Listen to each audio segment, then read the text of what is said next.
Hello, everybody.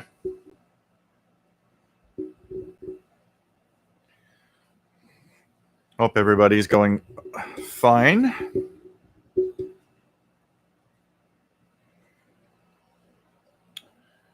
Everything here looks good.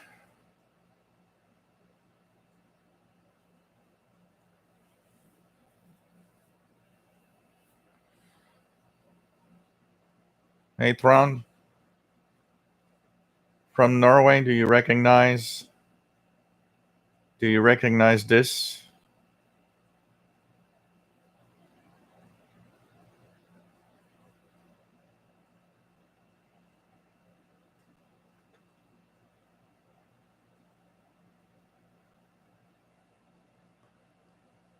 Nice to have everybody on board.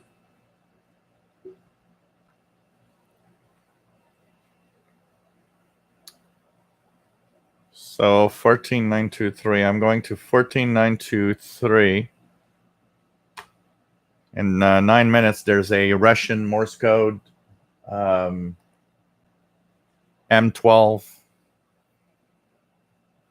number station. So we'll see if we hear 14923. It's in 9 minutes at 2010 UT.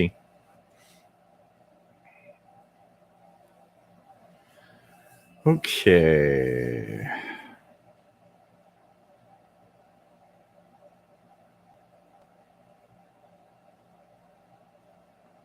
Nice to have everybody here. Everything seems fine. Let's start the show.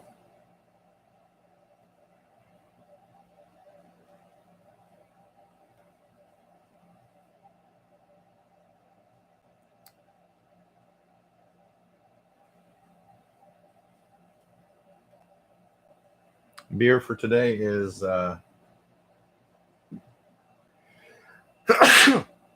sorry. Beer for today is a gift from God.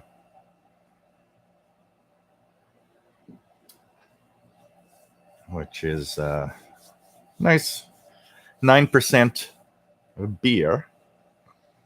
It's weird. It looks like a little because the light there isn't actually towards here. That's why. Anyways, it looks fine. All right. Hello, everybody. Welcome aboard. This is the Shortwave show, the show where we talk about radio 2 times a week on Wednesday at 0 UTC. That's 8 p.m. Eastern, Wednesday evening, North America, 5 p.m. Pacific. And on Friday at 20 UTC, that's 4 p.m. Eastern, that's 1 p.m. Pacific. And we talk about radio, shortwave radio. So today we're going to talk about what I didn't talk the other day on Wednesday, a little bit about the solar activity, but also that everything that has to do with the Carrington event of 1850. So we're going to talk about that, of 1859 exactly. We're going to talk about also some of my favorite stations. Someone asked me if I could mention a couple of stations that I listen to regularly and why. So we're going to talk a little bit about that. And we're just going to have a lot of fun and tune the bands and just, have a good time. So my name is Gilles. I'm located in Montreal, Quebec, Canada. That's northeastern part of North America.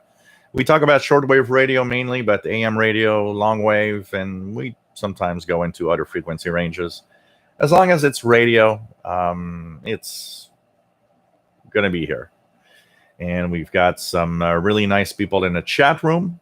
That is where you can also join everybody and talk and ask questions and have fun with a great bunch of people that just enjoy one thing that we all have in common is the love of radio. And when all of this is over, well, there's a fantastic Facebook group that has 1,100 people now. And that group is, of course, the official SWL channel group. It is linked basically to my channel here. And when the party is over here, well, the party continues on the Facebook group.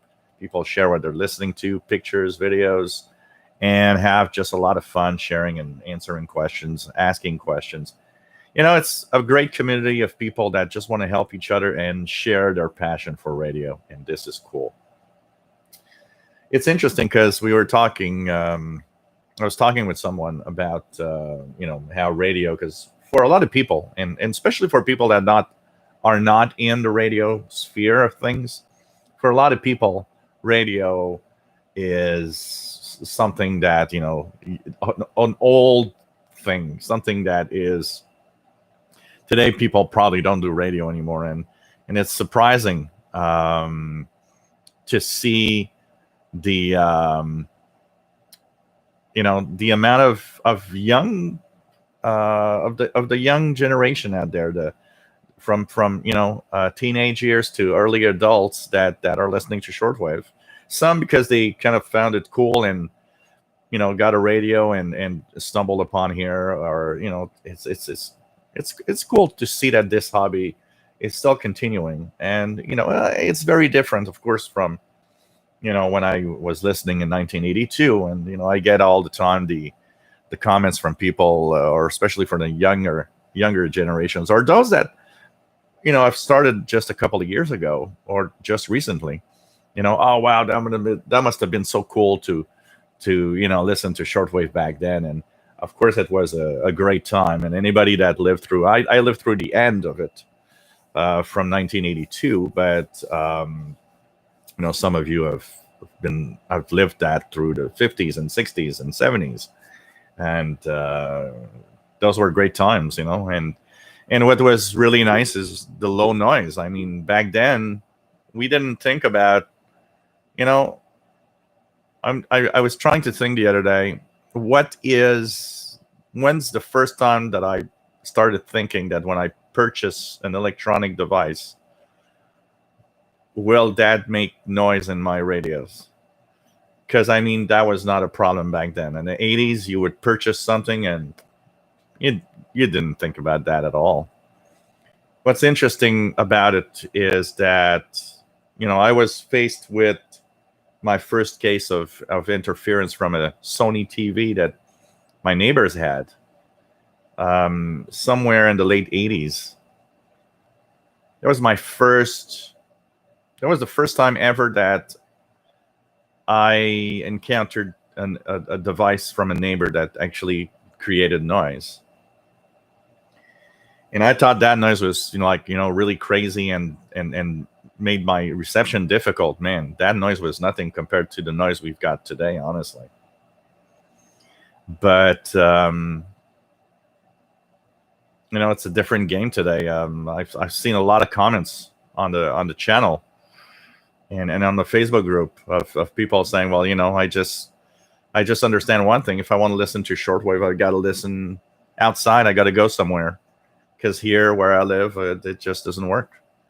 And unfortunately, that's the reality for a lot of listeners today. And at least here you have the knowledge, because you see us struggling with noise and talking about it. So at least here you get the knowledge that if you turned on that radio and it didn't receive anything, well, the problem probably is noise, not that the radio is broken or anything. It's something that you don't know if you're not into the hobby. And how many people pick up a shortwave radio today, tune around in their homes thinking they're going to get the world, but they're getting just noise, and returning the radio because they're thinking, well, that thing is broken, doesn't work, or fake news. That thing does not get stations from all over the world. And it's I'm sure there's a lot of people that got a shortwave radio, and either if they kept it, they're listening to AM or FM on it, and that's it, because the shortwave part, it's like, well, there's nothing there. And there's the aspect of knowing when and where to listen also, that is something. But this is a wonderful hobby, and I think it's great to continue it and try to have as many people share their passion for it, for sure. So, Bobby Burgess, WA5107 SWL in Louisiana. Nice to have you here. Steve Miller, nice to have you on board. Nick Amendel from Romania. Nice to have you here. Rob in Phoenix, Arizona. Nice to have you on board. Ekadarius, good afternoon. Jeff Williams, nice to have you here, Jeff, from Cornwall, UK. Shady Pyro 90 from Courtenay, BC, British Columbia, Canada. René Charbonnier, nice to have you here from the Netherlands. Nice to have you on board. WF7I Ombrew, nice to have you here from Virginia. William Conlon, nice to have you on board. Terry Cook, KF7BQ from Montana. Arthur's Other Crafter's Kitchen, nice to have you here. Worcester, Massachusetts. Dejan, nice to have you on board from Bavaria, Germany. Always nice to have you here. William Conlon, I bought my Texan S2000. Lousy on SSB. Anybody can talk about their S2000 on single sideband? Hi, Brawler. Nice to have you here from Arkansas. Koroama Nikolai, nice to have you here from Romania. And it's going very well. David, KJ4CMY from Central Georgia. Nice to have you on board. It's like an oven outside. Today is not too bad here. It's warm. It's like, what? Well, it's 29 Celsius. It's warmed up. This weekend is going to be very hot. We just got a heat warning for tomorrow and Sunday and Monday. So we're going to have 33, 34. We should reach the 90s this weekend again. Tom DXer, WPE2QED. Nice to have you here from the Hudson Valley, New York. Videlva65, nice to have you here from New York City. Scott Cranston, nice to have you on board from chilly and damp Massachusetts. Trond, nice to have you on board from Norway. And yes, I got your postcard. Thanks for sending. Nice little. It's nice to have little things like that in the mailbox. Something else than whatever junk we get today. I don't know about you guys, but if I look at what I get in the mailbox, it's pretty much only ads.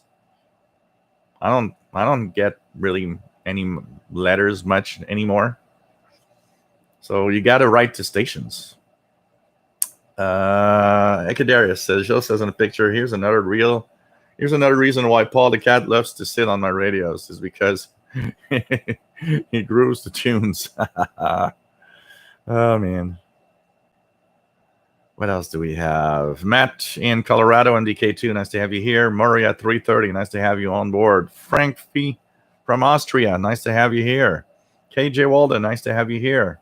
Charles Williams from San Diego, nice to have you on board. Osakama, nice to have you here from Germany. Rick, W8PRR, nice to have you on board from Ohio. WOHP1390. By the way, Scott Cranston, I still don't have the radio. UPS is known here for being a bad company for, delays and all sorts of things. And so I looked at the tracking this afternoon at 3. It says I should have it by 9 p.m. tonight. I hope. I'd like to have it for the weekend, but you know what? I'm not that much counting on it. I have the impression that it's more than a joke than anything else with UPS right now. So let me just check it out. I'm just going to check something here. I'm going to check out if anything changed in the status of Anyways, if I start running towards the door in the middle of the show, you guys know that UPS has arrived with my radio. And I had to also, because UPS is also we don't use UPS much for Canada US because you always have the brokerage fees that are always there. And actually, I got a call from UPS on Wednesday. Because of COVID-19, they aren't they're not processing payments at the door. So they said if I want my package, I need to actually pay the fees online. So I had to go online and pay the fees, the brokerage fees. So it's like, yeah, okay. So if I look here, 517, and it says, it still says that I should have it by the end of the day. So I don't know what end of the day is exactly for UPS time, but it says it still says that it's in Lachine, Quebec. So you know what? I hope that, anyways, something is happening because it's it's just crazy. But anyways, one day I will have the Ethon Elite Executive, and I'll be able to try it out. It'd be fun if I had it for the weekend. Would be a nice weekend radio. But anyways, we'll see. What else do we have? Joe Tyson, nice to have you on board from North Carolina. Shirt Pocket Vids, nice to have you on board from North Florida. Simon Templar, nice to have you here. Catalin, nice to have you on board. And yeah, I believe a lot of people have tried the U-loop antenna. It seems to be, a lot of people seem to like it. Kind of interesting. PLF Radio, bonjour et bienvenue de la France. C'est toujours un plaisir. NL13851, nice to have you here from the Netherlands. And I didn't even take a sip of beer, so cheers, everybody.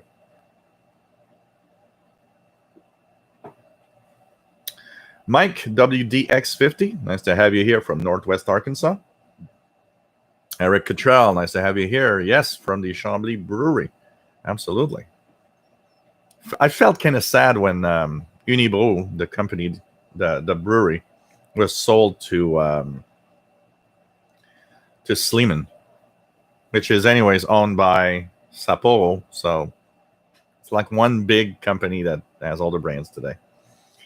Leonard, nice to have you on board. Anyone else copy CB on their XH Data 808?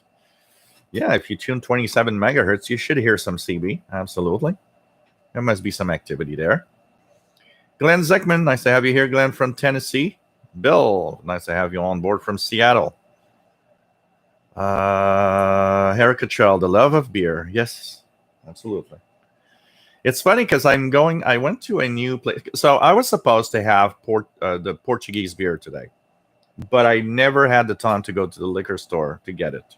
So I ended up at so the grocery store that I actually purchased my beer normally is now shut down for good. They sold the land for $6 million apparently, and they are going to build condos. So now the choice is I have to go to another grocery store further away, or look at what's at the different little dépanneurs here, or So there's a small place, and it's a Chinese lady that has it. Well, I say Chinese, Asian lady that has it, and she's super friendly. Every time I go, I went there for like 4 or 5 times in the past week, and she's like super friendly, and she's you kind of want to go back. She's nice, and it's her little place, and it's kind of cool, So it's so funny because when she saw me purchase, I purchased two today. I purchased this one, the Don de Dieu, and I also purchased a Fin du Monde. And she looked at me. She says, "Oh, you like beer?" And she understood by the type of beer that I chose that I don't necessarily drink the regular stuff like Labatt. So she immediately looked at me and started, we were talking about different things. And she says, "Oh, by the way, if you like a specific kind of beer, let me know. I will try to have it for you here." So, it's like, yeah, okay. So she really wants to have customers, So it's kind of interesting. And she insisted that I actually go and look at all the beer she has, because she says, "I have a nice choice of beer." So I told her, yeah, next time I'm going to go and check out what you have in the back. So I'm going to get my beer there. And it's not more expensive than the grocery anyways. The one here, the Don de Dieu and Fin du Monde, is 2 for $10.98. So they're like, what, $5.50 each. That's not bad, actually. What else? Leonard is in London. Cool. John Pickney, nice to have you here. 3XWT. Good afternoon. Frank Fee, any suggestions for... Oops. I got a little... I'm going to go back a little bit. So, any suggestions for an affordable medium wave AM radio? You mean for DXing purposes, like really a good radio that can fetch long distance AM reception? And what is affordable? And in your case, W3XWT, John Pickney. Yeah, there was something missing there. Rob says, great Facebook radio group. Love and fun. Yep. David Williamson, nice to have you here. Where is Mr. Paul? He's outside in downstairs neighbor's balcony, sleeping. Tron says, have a good day. What it means on the card. Cool. Well, thanks for sending it. It's really nice. It was nice. A nice surprise when I went out today. Levi Nathan, shalom. Nice to have you here from Israel, my friend. Catalan, still we are more and more surrounded by radio waves, from Starlink to wireless keyboards and everything. Absolutely. A lot of the stuff we use are put radio waves out. Absolutely. So Paul is, there was a funny thing yesterday. I saw a behavior of Paul the cat that I'd never seen before. So the neighbors downstairs, it's a young couple. They put a little table in the backyard with chairs and everything. So they invite friends from time to time. So yesterday they invited a friend that had a dog. And it's a young dog, but he's like, he jumps around everywhere, but he's not a bad kind of dog, And Paul the cat is always curious about other animals. So Paul started going down slowly. He observed the dog. The dog observed Paul. And the dog, being a young dog, was jumping around, and he jumped on one of the neighbors downstairs, probably just to play. Paul the cat started running after him, as if, and the neighbor downstairs told me, "You know what? I have the impression your cat wanted to defend me." Because he was just sitting there looking at the dog, and when the dog jumped on her, he says, "Your cat went after him." And I was looking out, and every time the dog would go out, Paul was going after the dog, and the dog was scared of Paul. It was so funny. And it was really, really a funny moment. I was like, wow, I've never seen Paul do that, and never seen Paul attack a dog. Maybe Paul is fierce, a lot more fierce than I ever thought. But it was funny. And we talked again today a little bit, and she said, I swear, I have the impression that Paul went after the dog because he thought the dog was attacking me. So it's kind of funny. I've never seen Paul like that. It was just, we had a good laugh, actually. Korama Nikolai says the Facebook group is one of the few reasons that I still use Facebook. Cool. What else do we have? Esteban, nice to have you on board. Some days ago, received my first post-mail QSL card. From NHK. Cool. That is nice. Jean-Marc Letz, nice to have you on board from Strasbourg en France. Et bienvenue. C'est toujours un plaisir. Matt says, I could have used a YouTube channel like in the 80s. Yeah, I think we all could have. We all could have had something like this, but there was nothing. There were clubs and bulletins and outdated schedules. David says, I usually have to go outside to avoid the noise, but I found a low noise spot by our back door. Glad, because it's too hot down here. Sometimes it's uncomfortable. I remember having a friend over last year, and she looks at the chair. I had a chair next to the backyard door. It was winter, so you don't go outside at minus 20 Celsius doing radio. So there was a chair there, a little piece of wire, and she looks at me and she says, why do you have a chair here? I said, oh, that's to listen to the radio. And she's like, what? Says, don't ask. It's a complicated thing, but that's where my radio works the best. And yeah, that little spot, I have a little spot in the kitchen that is near the hot water tank. That is the best spot in my home for shortwave listening. It's noisy, but not as noisy as everywhere else. It's one of the only places that the radio on the telescopic is working great.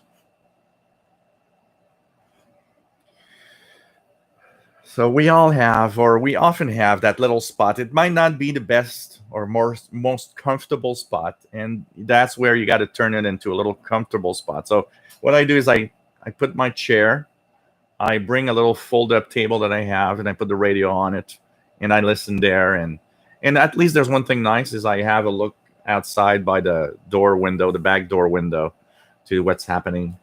But yeah, it's a complicated time now.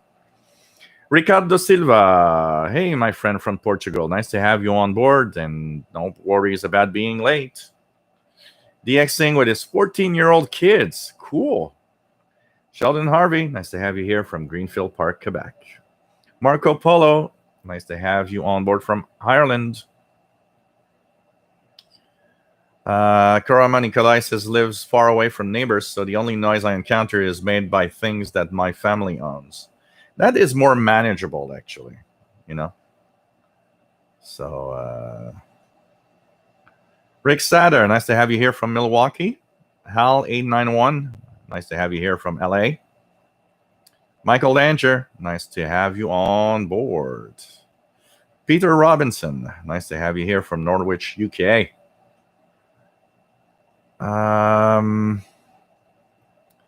Peter says currently he's got a RadioWow R108 and 14-meter long wire on the go. Cool. That's perfect setup. Joe, nice to have you here from Chicago area, Joe Rodman. Maria 330. I know when I was starting, I had never heard about shortwave, and I did get frustrated looking for stations. I ended up hearing a station in German, and another time I had picked up Radio Romania International. John Bolton, nice to have you on board. KE0PCI in Denver, Colorado.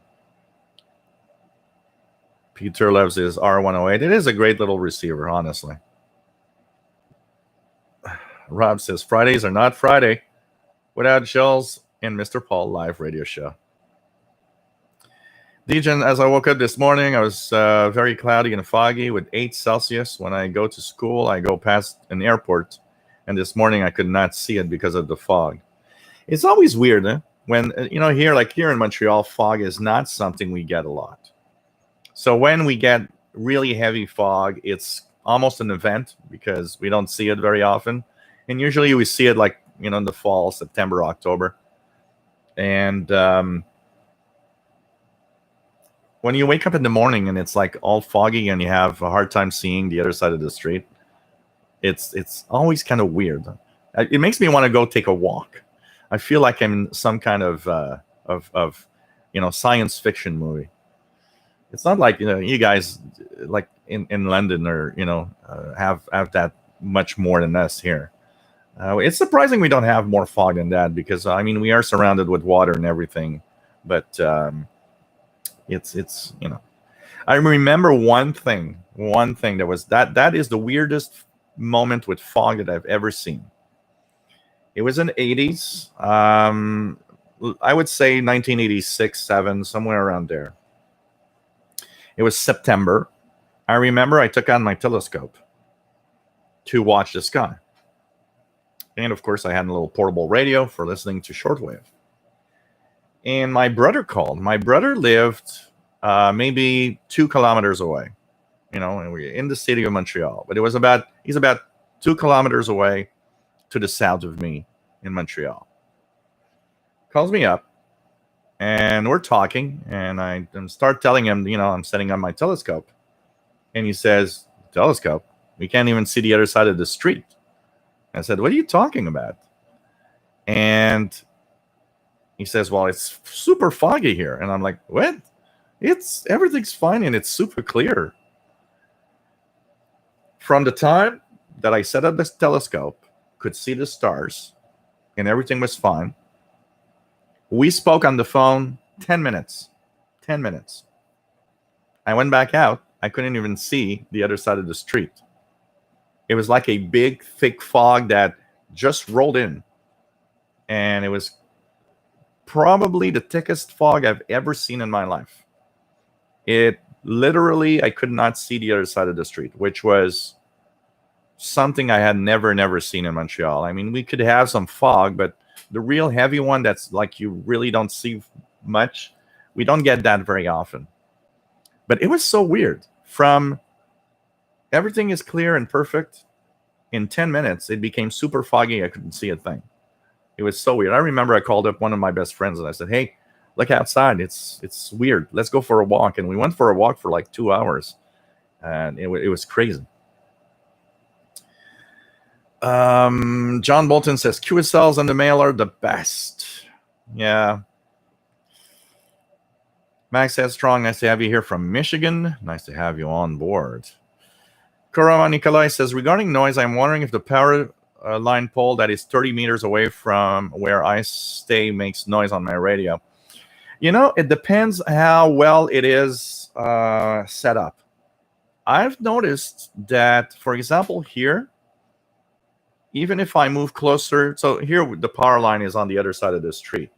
I actually, on the other side of the street, facing my window, there's one of those big power transformers on the pole.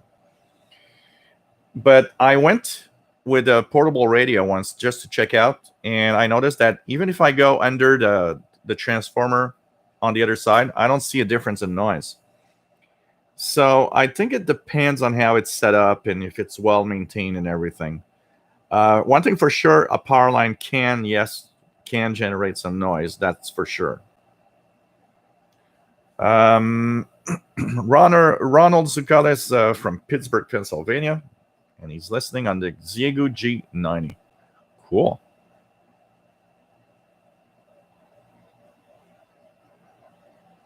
Dejan, when I opened our letterbox, there are bills and ads for my parents and my QSL for me. That's good. That pretty much resembles what it was when I was young. My parents would get all the bills, and I would get all the QSLs and the letters from all around the world. G. Lane, nice to have you on board from Fresno, California, WA6120SWL. Scott says, yes, saw that too on the UPS site. Fingers crossed. Yeah, let's hope. I'd like to have it today. Be fun.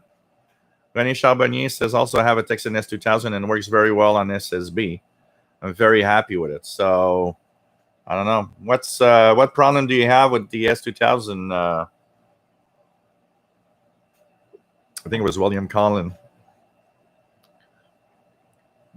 Andrew Simpson, nice to have you on board from England.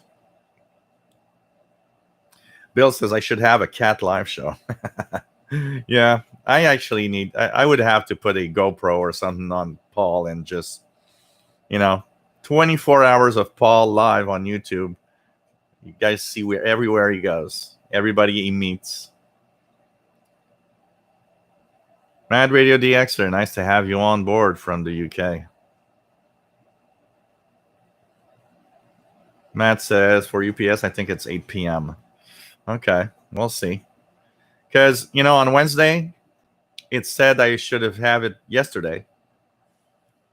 Woke up yesterday and it said, oh, it's going to be there tomorrow.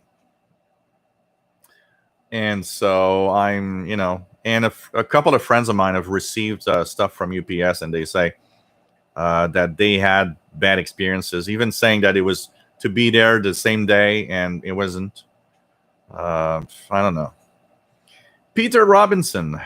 Anyone know what antenna could use on car so could make my portable radio in the car and listen?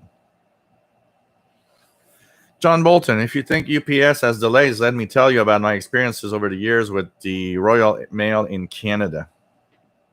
Interesting, because I've had very almost non-existent delays here with Canada Post and all of that. Here in Montreal, at least.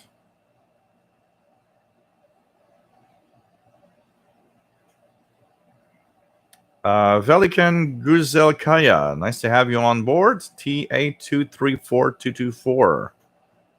And where are you located?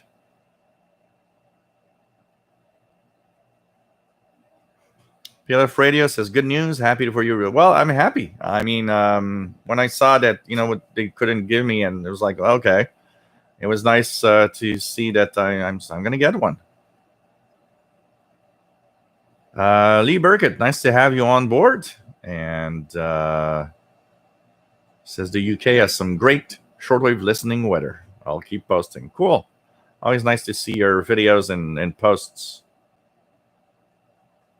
Graham Taplin says Canada Post is the worst for late delivery in Canada. It's interesting because I have a fantastic experience with Canada Post pretty much. Maybe it depends where. Maybe not every area is served the same way. I did notice one thing that changed with Canada Post over the years. I have noticed that when I started doing the YouTube stuff and ordering radios, when I ordered stuff within Canada, so say I ordered from Vancouver at 9 in the morning, it would often be here the next day, even with just the standard delivery. And I remember I ordered some stuff from Radio World in Toronto, and I would get it the next day. They would ship that through the night and everything, and it was always here the next day. But something happened like in 2016, 17, and I would do the same purchases or anything, and suddenly it would take 2 days or 3 days. So something definitely changed in the way that they process. I don't know if it's because there's more. I don't know if it's because, there's more packages and everything, and maybe they have a little more stuff to do. But I don't know. It's crazy. Graham Tablin says, FedEx took my payment at the door by credit card. Here, they don't even want to have that.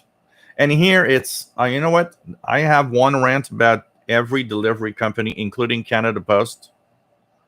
So when I got some packages from Canada Post and they want me to pay for the taxes and stuff, why don't they have that, wireless, thing that I could tap my credit card or whatever, or just insert the card and do the NIP, the PIN number? They don't. And I actually don't like it. Last time, Canada Post, I owed them, I don't know, something like, $60 or $70. As he said, "Oh, you can pay by credit card." I thought he would take out that wireless thing terminal, and I could just tap my card. Nope. He takes the numbers on the card and puts them on a piece of paper with the information and the expiration date and everything, and he goes away with that. And I'm like, I don't find that very secure that somebody just wrote down my credit card number and expiration date on a piece of paper that's going everywhere before going to the post office. And it takes like 4 days before it's actually charged. And I'm like, there's something I don't like about that. It's not secure. And actually, I've got 2 credit cards, one with a very low limit and one with a very big limit. And what I do is, if I get packages, I'll give the one with the low limit. I don't trust that you take and write down the credit card info. Come on. We're in 2020. I don't understand that Canada Post does not have a terminal that I can tap my credit card on. And it's really insecure to actually just write down the credit card number. So, it's just crazy.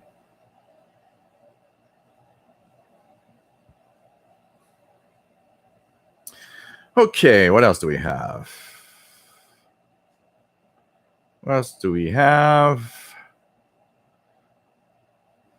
Kathleen says I should do some SOTA reception videos up in the peak of the mountain.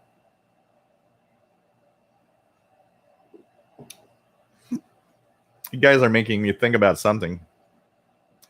I haven't been. So Montreal is an island on the in the mid section of the island. We have a mountain called Montreal. This is where the name of Montreal is actually derived from.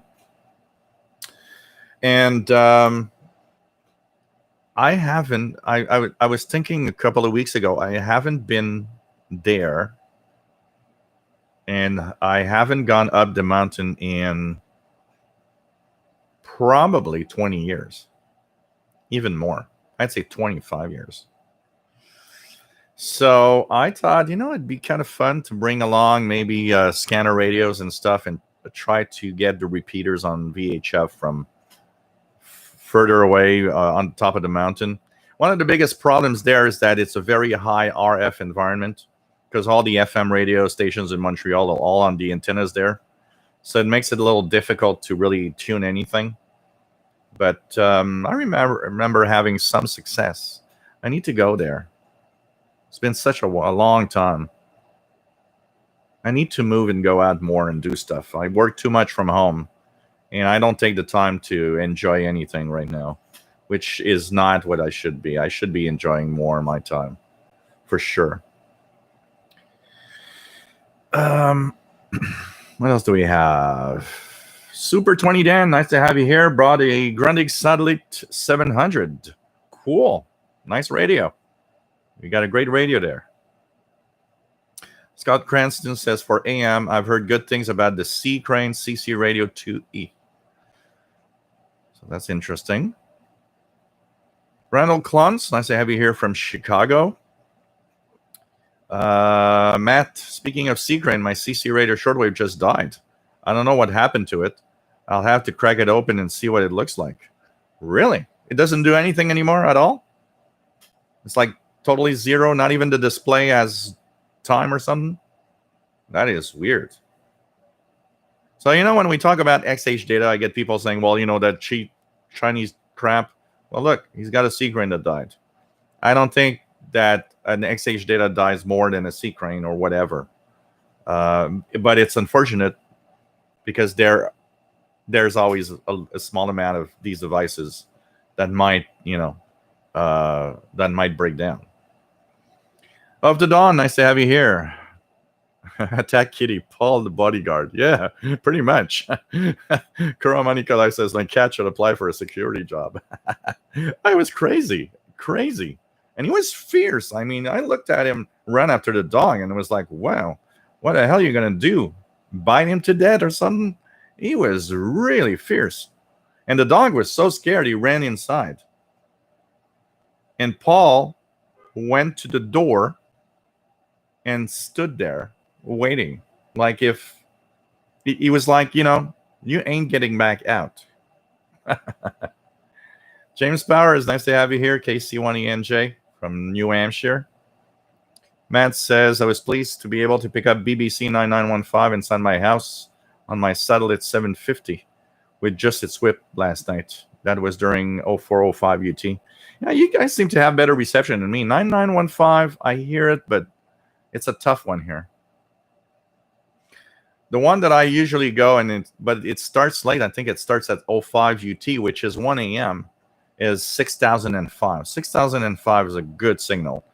Only thing, I have to tune up her sideband because all the hash and the interference from the Radio Havana Cuba bad transmitter is always there. Charles Williams, for medium wave DXing, CC Radio 2E is good. Expensive, however. Also C-Crane, the twin coil ferret AM antenna signal booster. So, okay. Will produce good medium wave DX with most radios. You can also, the Texan AN200 medium wave loop actually improves pretty much any radio with medium wave. So that also is kind of nice. DF Sahari, nice to have you here from Algeria. Bonjour. So I'm going to try to catch a little more up. Shelley, nice to have you on board from Pennsylvania. Thomas Olson, nice to have you here. I'm happy with the MLA30. I've got actually 3 of them here, including one that's not used right now that I need to do something with. But I'm very happy with the MLA30, totally. And the K180, I'm trying to find a position of what I'm going to do. It's pretty much going to be a VHF antenna. I want to actually add the K180 in the backyard. And I noticed that in the backyard, I don't know if it's the metal shed. There's a big metal shed here. I don't know if it's the metal shed that blocks some of the RF of the FM stations. But I noticed that the K180 in the backyard does receive shortwave. There's not much FM breakthrough. It's as if the metal shed blocks a lot of the signals and it makes the antenna actually work. So I was thinking maybe to try to put the K180 in the back and use that and test it out anyways, and at least test it out with the shortwave reception and VHF, I mean. And one of the things also that I was thinking, because, you always look at your stuff and you're like, so I have a weather station, a wireless weather station in the back. And I was thinking, if I put it higher, I'd have enough space to actually put the loop there. So I could have the weather station on top, the K180 loop below it, and I already have the feed line to bring it up to the to my RSPDX or any receiver. So why not? That could be an interesting project for my weekend coming up.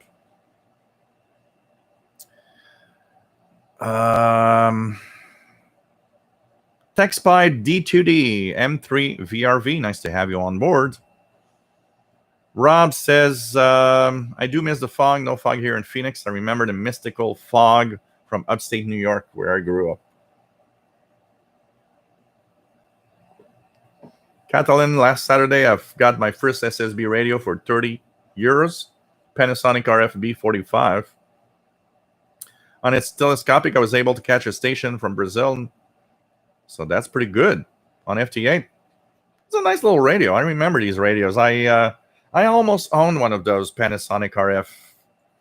Pretty much everything that Panasonic did was decent in general. Panasonic was like Sony. And actually, I have a lot of people that buy, that purchase all sorts of things, and they would tell me, is like, why you buy Panasonic? It's simple. Every single thing I purchased from Panasonic over the years was always super high quality, always lasted a long time. And people would buy Sanyo, and I would always say, I purchased 3 or 4 things from Sanyo, and it's the crappiest thing I've ever had. But Panasonic always was some of the best stuff that I ever purchased, actually. For me, Panasonic is as good as Sony in what they do. Mike WDX50 lived on the naval base in San Francisco as a very young kid. The only thing I really remembered was a crazy fog. It is always weird, the fog.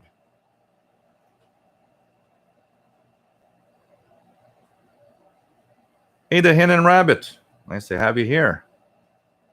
Ricardo Silva, switching power supplies are our main source of noise in the home. Yep, absolutely. Absolutely. Eric Cottrell, the live Paul stream. He would probably beat all of my channels in views and in subscribers. We need a double camera, one that shows his little cute face as he's going somewhere, and one that shows what he's doing and where he is. And I think that would be so cool.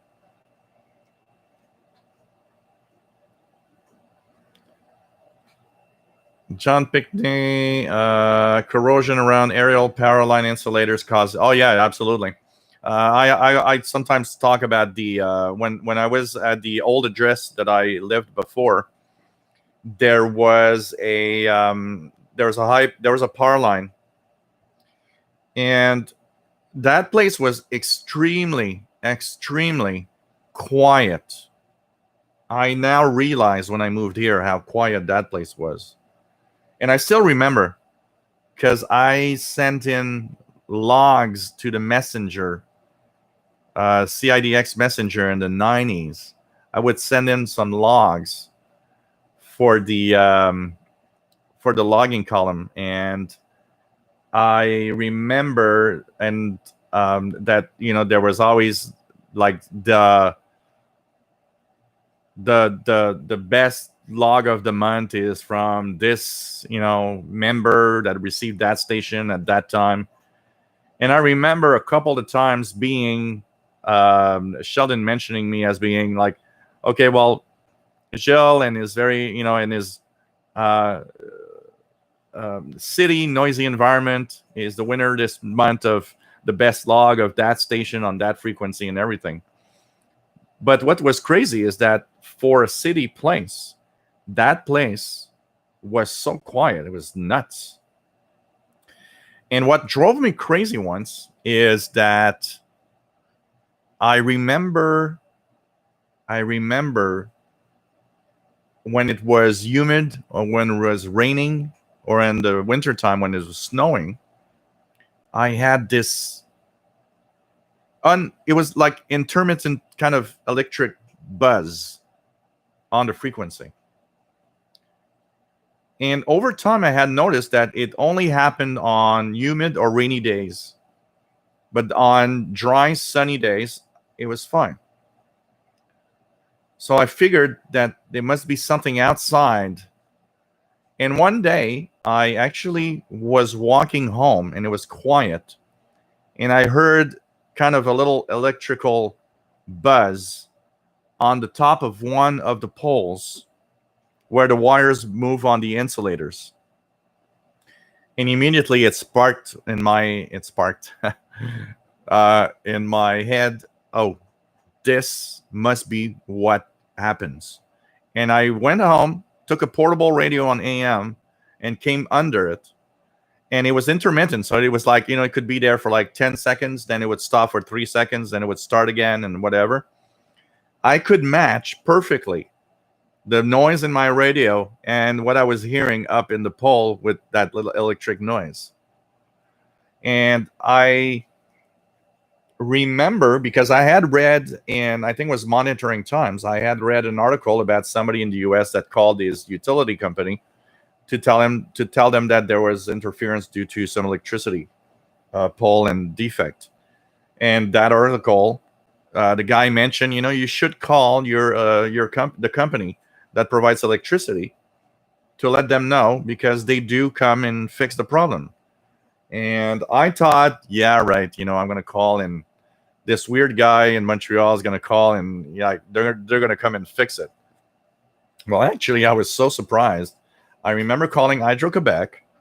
I had done it in a very professional way. So I said, I kind of lied a little bit. I said I was a ham radio operator, but, I was not. But I kind of, said, I've got, direction finding equipment, AKA an AM radio with its ferrite loop is a direction finding equipment. And that, I noticed that some of the interference in my radio comes from one of the electric poles. She actually asked me there's a tag on the pole with a little metal tag with a number. She actually told me, she said, can you give us the number on the tag? And I gave her the number and everything. Next day, a guy that is, they were a team specialized in fixing that type of problem. Guy called me up and said, okay, hey, you called for interference and so on. And I explained everything, and the guy was super cool. It's like, okay. And he said, do you have it now? And I remember I told him, I said, no, because today is sunny. I don't have it when it's dry. It's only when it's raining.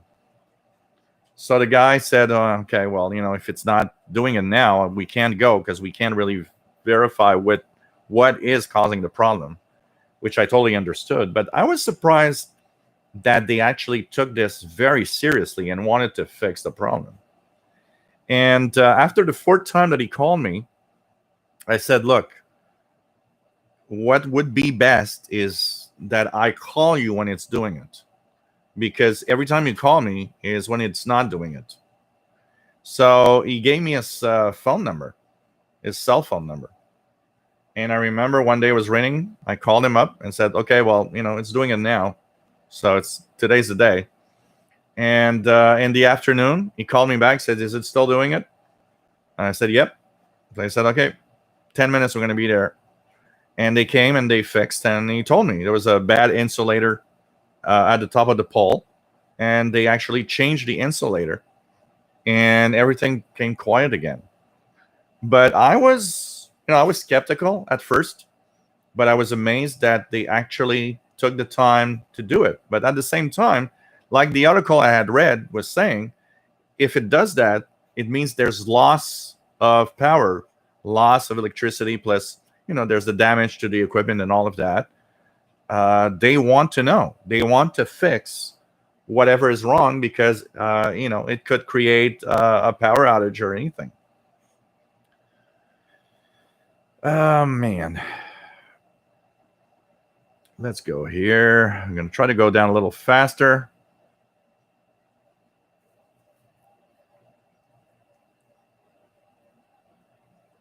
Trying to go down a little faster.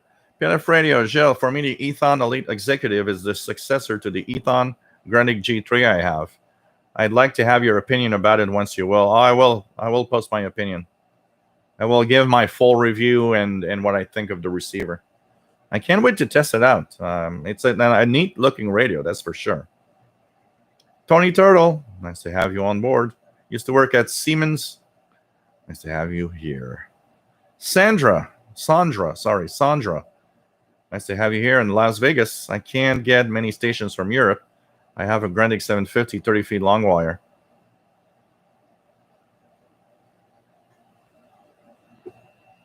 Can't get any sideband broadcast. Yeah, it's you got to tune, specific areas and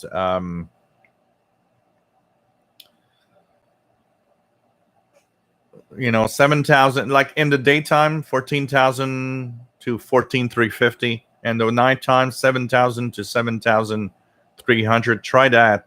You should get some single sideband stuff in there. These are two of the major amateur radio bands. Graham, with COVID, it takes forever to get delivery from USA. Jane Dagger, nice to have you here. What else do we have? Keegan, nice to have you here from Northwest Arkansas. XN80Xer. Joe Sombra Newhouse, nice to have you on board from Brazil. Graham says, my package from Universal was not picked up last Friday and was not picked up till Monday and still not delivered yet. Wow. Really slow. I know that COVID is making things a little more complicated, and I know that there's a higher volume of packages right now with what's happening, because a lot of people are ordering online rather than going to the stores. I'm the first one. I actually purchased for the first time in my life 3 pairs of Levi's jeans online, delivered to my home, rather than because the stores were closed and I needed some jeans. What else do we have? Yeah, I know Tony Turtle. They do a lot of stuff. They're actually Siemens is actually in with Bombardier here in Quebec to create to produce all sorts of things, trains, planes, and all sorts. Trains, planes, and automobiles. Isn't that a movie? Brian Penny, nice to have you here. Did you hear the story about my fierce cat that chased a dog? David C. Stearns, nice to have you on board from Kansas. Loves the Facebook group. Cool. Hope the Dawn says kids have been saved by cats being attacked by dogs. I guess my cat wanted to defend them for sure. Hey, Nick, K9XN. Nice to have you here, Nicholas. What else do we have? What else do we have? John Pickney. I have a can of berry flavored hard kombucha waiting in the fridge for tonight. Wow. That sounds delicious. Matt says, regarding my C-Crane radio shortwave, yeah, totally dead. It was making a bit of noise the other day, and I thought maybe I left it on with the volume down by accident. Took out the batteries to change, and it is gone. Tried resetting, tried different batteries, tried everything. Don't have a proper AC transformer for it, but I don't think getting one will make any difference. Yeah, you left it at least 24 hours without the batteries in, just out of curiosity. It was making noise. I don't know. It's weird. Is the circuit gone like berserk or fried? Brian Penny from Cape Cod, Massachusetts. SL Joseph 74, getting ready for the CQ Worldwide VHF contest this weekend. That's going to be interesting to look at. I never get too much activity here on VHF, unfortunately, or UHF. But kind of cool. Hope 6 meters is open. 73, Tony Turtle. Kathleen, the QSL card behind me? No, that QSL card is Radio Cultural in Guatemala. Not even. It's it's Guatemala. It's an old QSL card made of material from the 80s. It was a station in Guatemala. I think I'd received them like on 3300 or something like that. Others Out of Crafter's Kitchen. Panasonic quality is excellent. Yep. Joe Tyson, Panasonic CRT TVs were awesome back in the days. Mike, WDX50 likes Panasonic too. They were high quality radios.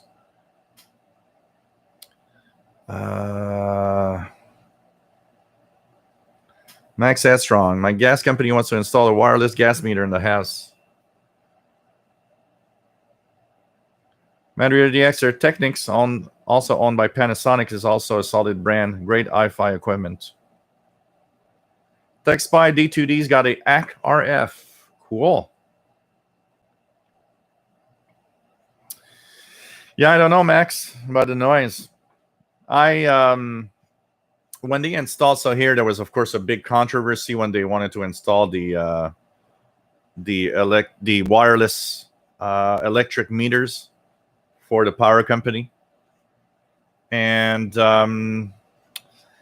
I can't really say I've seen any difference here in the noise level with those, but I don't know about the gas ones. You know, it all depends on the type of smart meters that they have. Joseph Filipkowski Jr., nice to have you on board.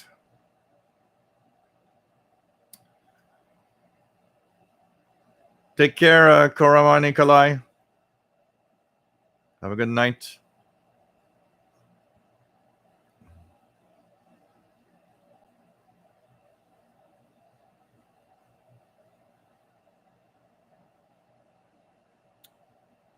KJ Walda just ordered an MLA30. I hope it will block some noise. Now I have to find a spot in the backyard for it. I haven't told the wife about it yet.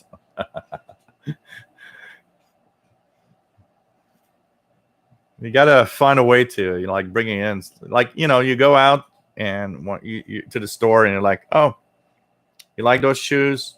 Why don't you buy a pair? Come on, they're beautiful. And then she's gonna come out with the shoes, and the antenna is gonna be on the balcony somewhere.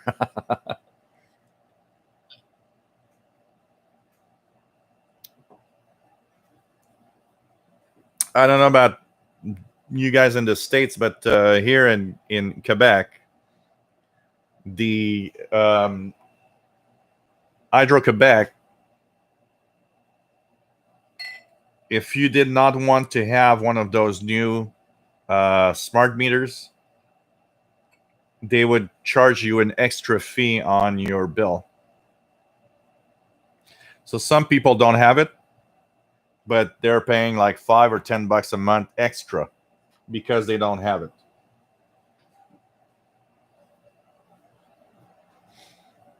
Here, the big, mostly what made people not want one is that there's a lot of people saying, well, people get sick because of the RF signals coming out in the meters, which, personally as a radio guy, I always thought it was, fake news.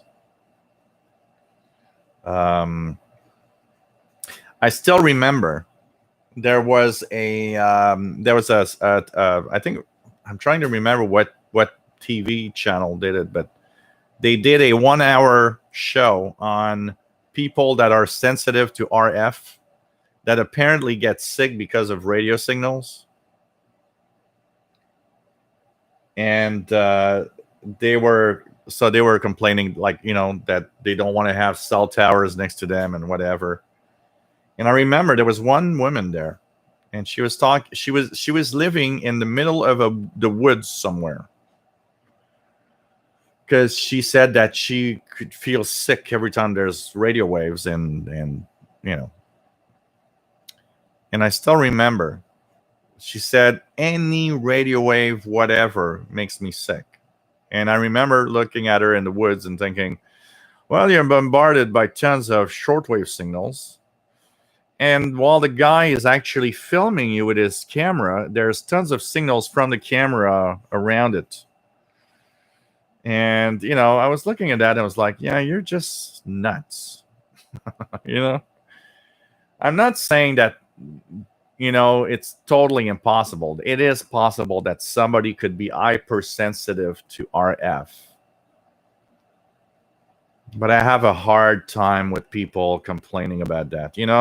A perfect example, one of my clients, when I would fix computers, was the kind of guy that, the kind of guy that eats biologic foods and just purchases always what is supposed to be the top and most, he would buy chocolate.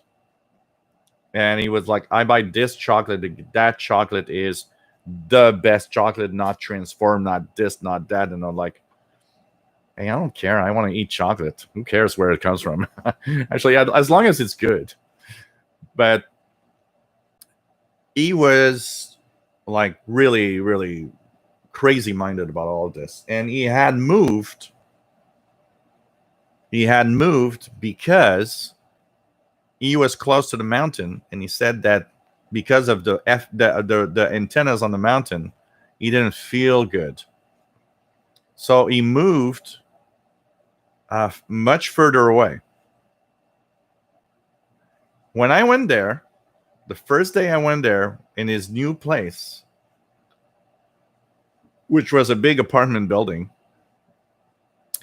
So he had windows on the west side and the south side of the city. In the back, there was a railroad track. Next to the railroad track, there was a cell tower with tons of antennas on it. It was, I tell you guys, maximum 200 feet from his home. And I remember I was sitting down, I had seen the antenna and everything, and he looks at me and says, I feel so much better here, not having all these radio waves around. And in my head, it was like, well, it's like a million times worse here. And, you hear that and you're like, yeah, I'm not saying that it's impossible. You could be RF sensitive. There's everything exists in the world, but there's a lot of it here, I think, for a lot of people. You got to be careful,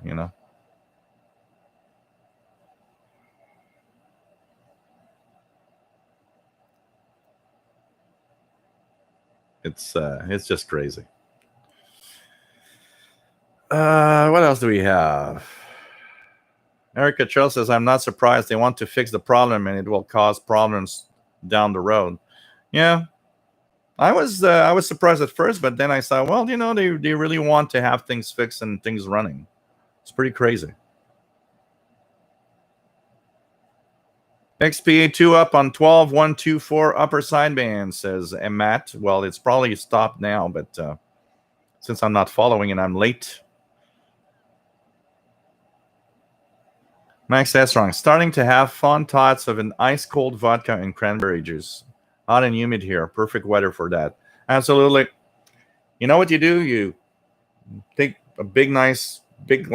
You pour your vodka from the freezer. The vodka needs to already be in the freezer. You put your cranberry juice, ice cubes, and you just sip that slowly outside or whatever when it's hot. Perfect. Mwah.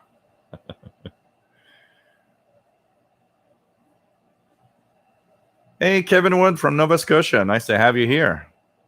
PLF Radio, here's XPA2 on 12124. Rufus Newt from Laurentian Valley, Ontario. Nice to have you here. City Lights. Nice to have you here. City Lights, VE3OBH from Ontario.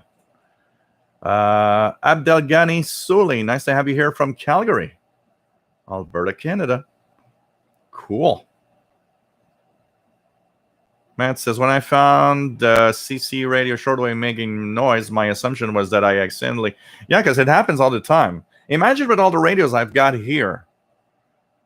I sometimes move the radios around and I press, the alarm button or something. So it turns on the alarm. In most of my radios, the alarm is the radio itself. But of course, it's mostly static because it's always on shortwave and the antennas collapse and everything. And I spend half an hour trying to find where does that noise come from? But most of the time, that's what we think also. And that's what I would think also, is that the noise is I accidentally hit, left the radio on or hit the power button without noticing it.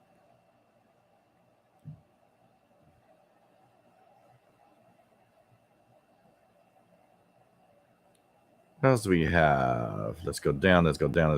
So take care, René Charbonnier. Dr. Tin. Nice to have you here. Ricardo Silva been DXing on a national Panasonic GX400M from the 70s.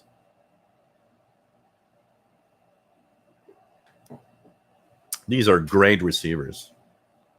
Mark Cancelada, nice to have you here. Have noisy environment from home for shortwave listening, but as I tune up around 14, 15 megahertz, the noise becomes a violent crackling sound. I can't receive anything in those frequencies. Probably have some device that's really intense in that range for the noise level, because switching power supplies and electronic devices have oscillators, and They often are some of them are wideband. Some of them create what we call harmonics, which means that they have specific frequencies. When you look at an SDR, so I have lines here that are all spaced pretty much equally across the SDR. Those are harmonics from some device somewhere that's spaced, exactly at, I don't know, 200 kilohertz and so on. Some have a peak at a specific frequency range. You probably have one device a device that has a peak at a specific range. Keegan received FM stations from Oklahoma, Texas, Louisiana, and Arkansas on July 14th in the morning. Cool. Abraham Moeller, nice to have you here from Ohio. John Pickney, smart meters get you a discount on your electric bill in Virginia. Yeah, here it's, you know what?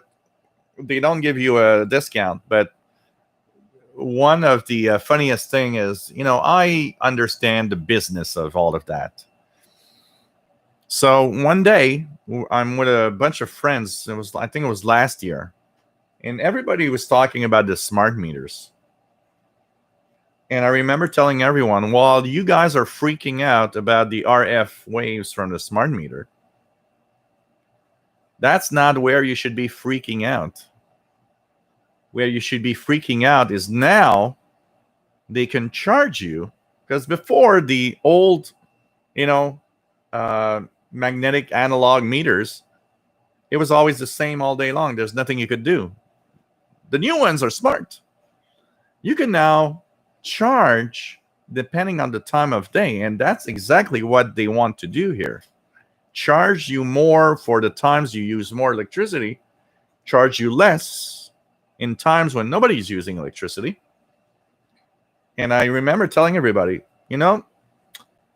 while you're all going nuts with the RF signals, I'm the only one going nuts with the fact that now they have control of when we use electricity and charge for the best time to use electricity more.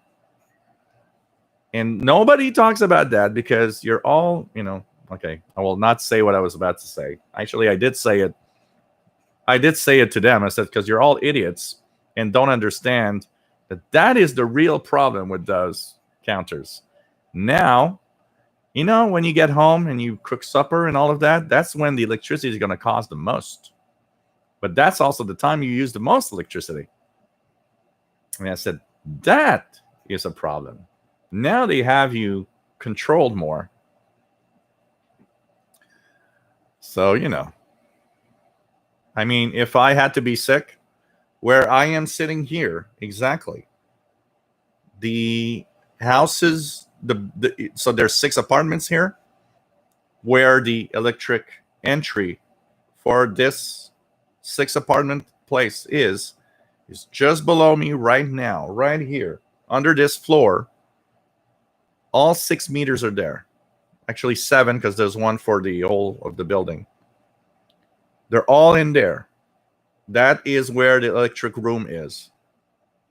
So if I had to be sick, this is where I should really be sick, because I'm just over the meters right here.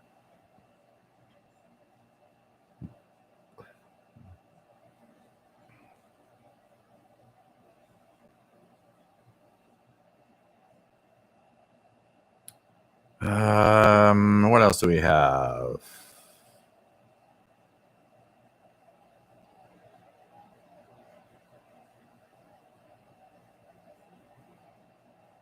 What else do we have? Matt, I think microwave ovens are well insulated, to be fair. In general, they're, remember one thing of a microwave oven. That's something that that some people go crazy about. And I'll say one thing, is that it's a big, powerful transmitter. So a microwave oven it's simply a big transmitter. Okay. My microwave oven is 1,100 watts. What that is that there's a transmitter that transmits 1.1 kilowatts of RF at a frequency of 2,450 megahertz, because it makes vibrations in the water molecules. That's why things come hot.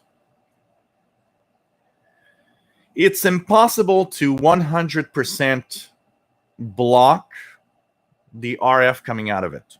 Okay, so there is some RF coming out of it, but the shielding in general of your microwave is good enough to make sure that on the other side you're still on the safe side of if there would be something. It's very simple. If you want to know if your microwave oven is not blocking enough, when it's working, just put your hand on the door. If you feel something in your hand, there's a darn big problem with your microwave, and just stop using it right now. Of course, you will measure the RF from it. If you have anything that measures that frequency, it doesn't block 100%. Okay?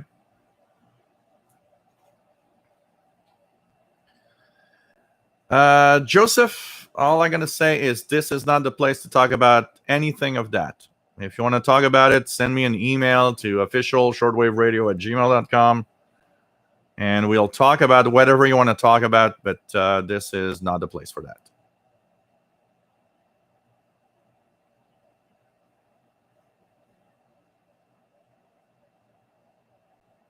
What else do we have?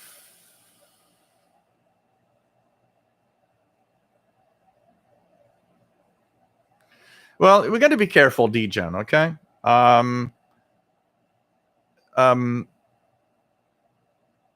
will not say there's no way you could have to RF.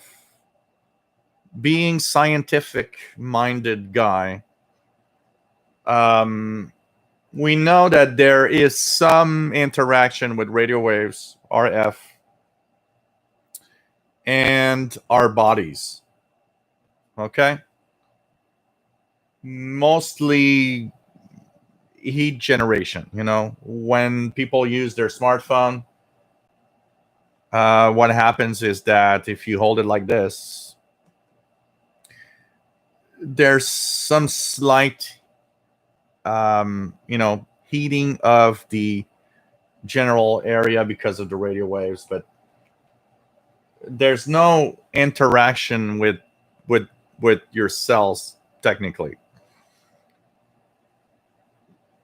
I will not say it's zero, but you got to, I've never seen somebody prove it to me.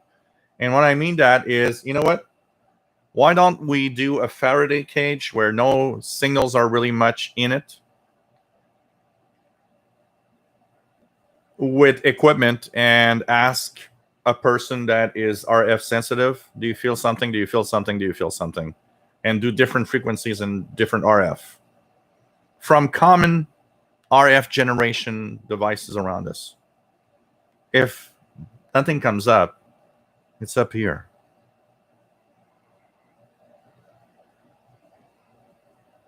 Oh, of course, because that's very different. Like Matt says, people with broadcast towers, those are very powerful. I mean, if you're working in very high RF environments, absolutely. I know that Matt also, I remember reading, I think it was on QST magazine, they had a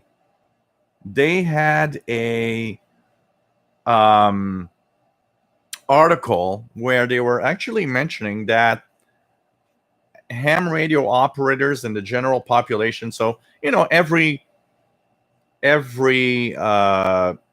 a background noise of disease and stuff, but depending on what you do in life, and if you work with chemicals, and if you work with this or that, there's little spikes of diseases or stuff. If you work in a a plant where there's tons of chemicals around, and you inhale it and you touch it, and you might have a spike or a higher rate of certain things, cancer, for example. There was one article where they talked about the people that ham radio operators. It was not significant, but there's a little higher case of cancer among ham radio operators than the general population. And they were thinking about, is it the radio waves? And we got to be careful, because another thing that is important is we work with electronics. I have tons of radios and tons of electronics. A ham radio operator is going to play more with electronics and solder and also all of that. It's all little things that could maybe have an impact. It might not be the RF side of our hobby or anything, you know?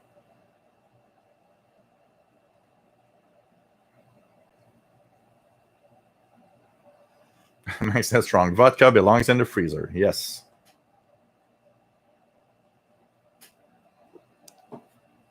Yeah, that radio teletype on 4003 is always there.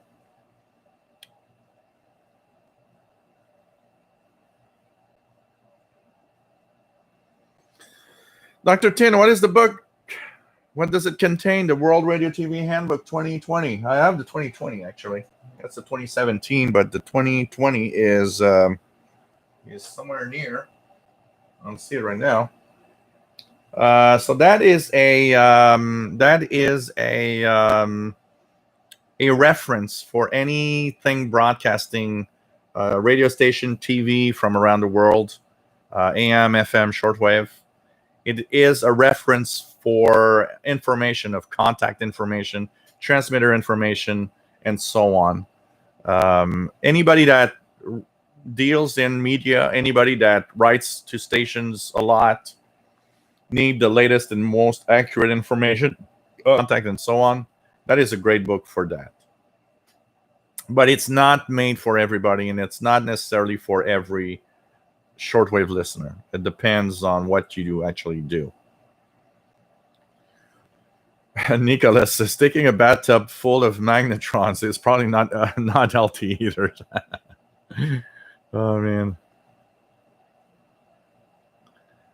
Absolutely, Abraham.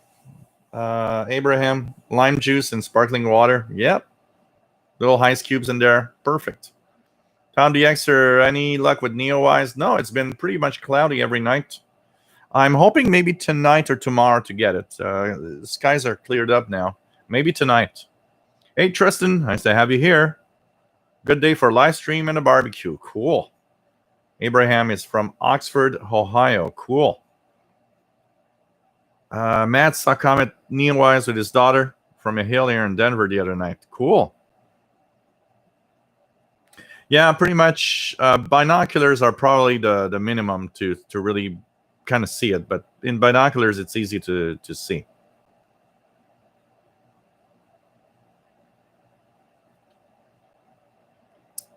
David in Barcelona, nice to have you on board, my friend.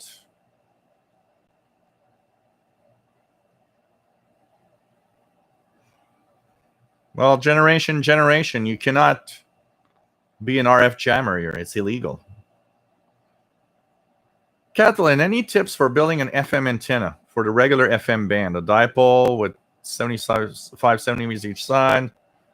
Will the 75 ohm TV coax be an issue? TV antennas, just out of curiosity, TV antennas are actually good FM band antennas in general.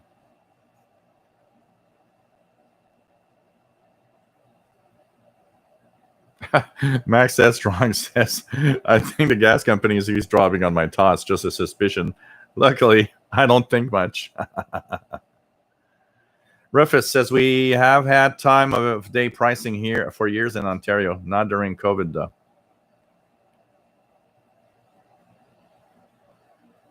Morning at 3:30. They also want to put company-controlled thermostats in homes to reduce power consumption. Hey, Chrissy Freitas, nice to have you here. Hope you are well. Been on a shopping spree. That always feels good. Nothing like a shopping spree to bring the spirits up. Johnny DXer, nice to have you here. W3JMC from Philadelphia suburbs.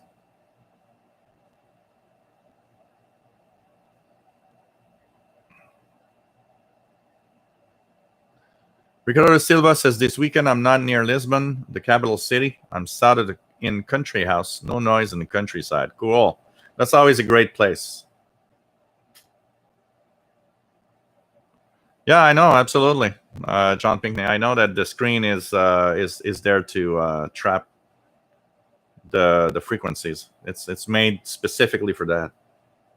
There's a little bit of there's always a little bit of RF coming out of it, that's for sure. But Wolfgang says, thanks, good we have no microwave oven at home.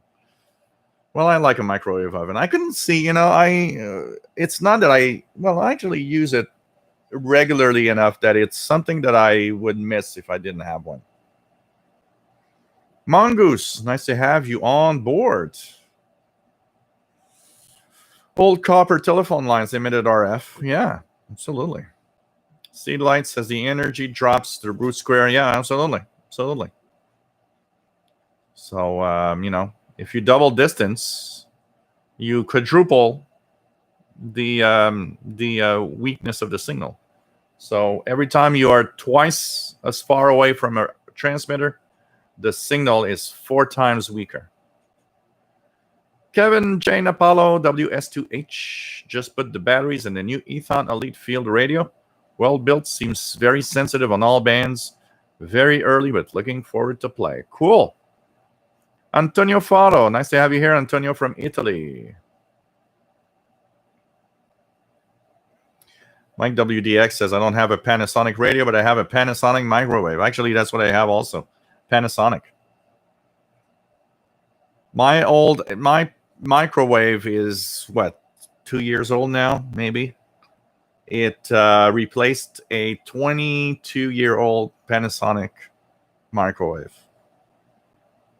If not more. Maybe it was like 25-year-old Panasonic. Abraham says, everything gives you cancer. Absolutely. Let's drink.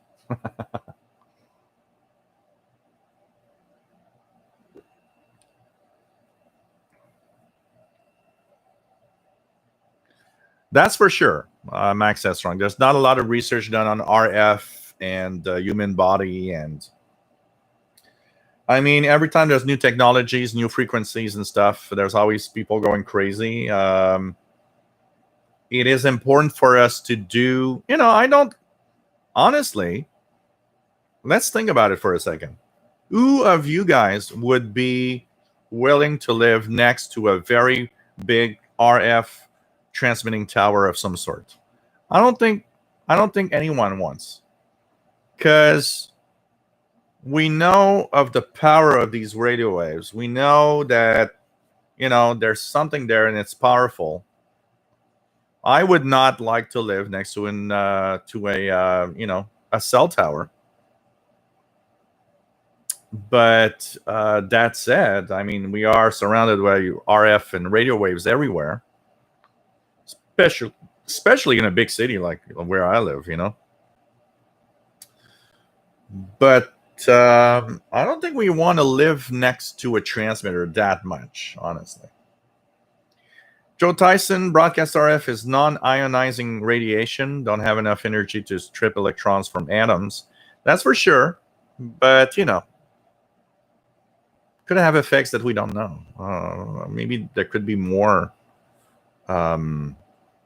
tests done. I don't know. There's not really proof of anything right now.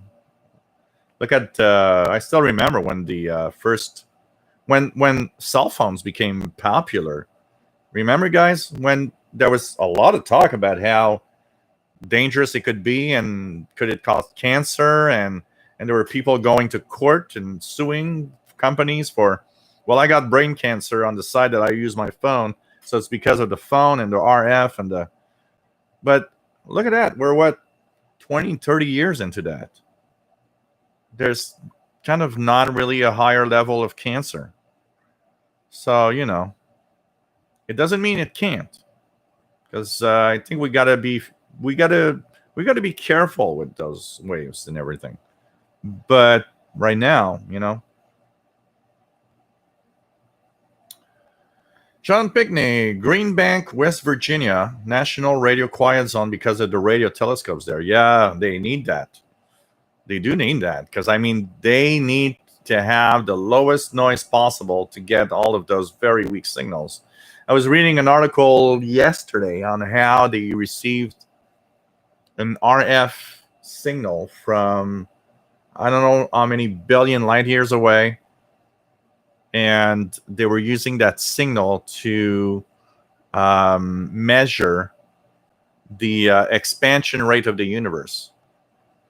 But they were saying that that signal is so weak that you need places like that to actually get all of that information. Those very, very, very weak. Mongoose, whenever I used to talk on 2 meters, I would get headaches. I don't talk on that band anymore.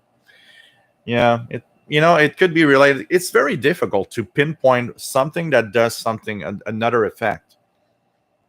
Because if you talk with, a handy talkie, the way you hold it, the way that your neck, that your head could be positioned, could be much more of why you have a headache than the transmitting itself. It's a very, very complex situation. And sometimes we put 1 and 1 equals 2, but no, it's like 1 times 2 square, square root of whatever. It's this complex to understand why are you feeling like that or doing that like that. William Moser, nice to have you here. Eric Cottrell remembers CFH radio teletype fax 4271. I remember too. I remember 10536. 10536. That was also radio teletype fax frequency. And you know what? The last time I heard them, because it's off. It is off. But I think it's just in a kind of a dormant state. Because last year, I was tuning around the bands and I heard radio teletype from CFH on 10536. I checked 4271. It was on also. Next day was gone. And I was like, that's so weird. Why was it on yesterday? So I don't know if it's just somebody, some guy came up and said, oh, let's put the switch on, make everybody go nuts. Or for some reason they put it on, but it gave me the impression that the setup to have this working is still active. It's just they don't transmit right now.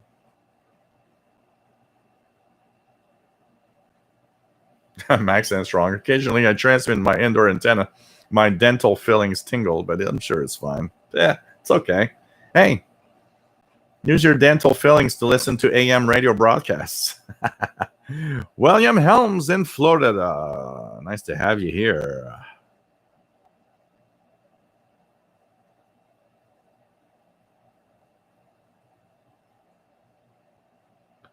Eric Cottrell, ham TV transmitter from a microwave oven. Oh, really? Oh, wow. That's kind of cool. Arthur's Autocraft's Kitchen says Sea Crane makes a great FM dipole antenna.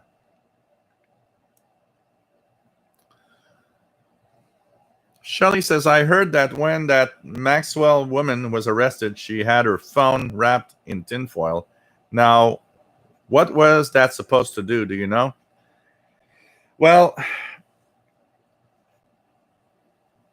your smartphone works in very, very high frequencies, and they're easy to block. So if you actually, I should do a test actually, and look at the signal indicator and wrap my smartphone in tinfoil.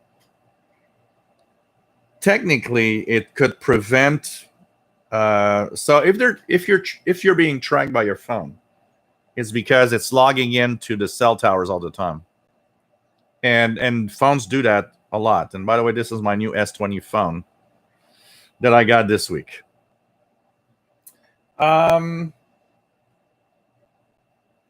If you put it in tinfoil, I don't know if tinfoil is enough to block the radio waves,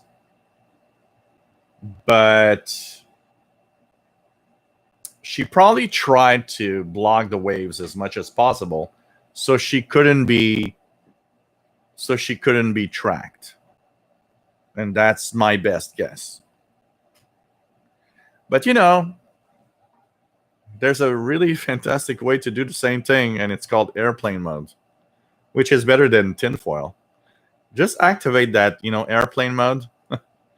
You're not going to be tracked. It's not transmitting anymore. I don't know. It's weird. Chrissy bought a big box of K-Cups electric razor. The girl's got a shave too. Absolutely. Lava lamp. Oh, lava lamp. Wow. A wireless headset for a Nintendo Switch. Oh, an RTL is the RV3. That was the one I had before moving to Florida. Okay. Oh, it's cool. Cool.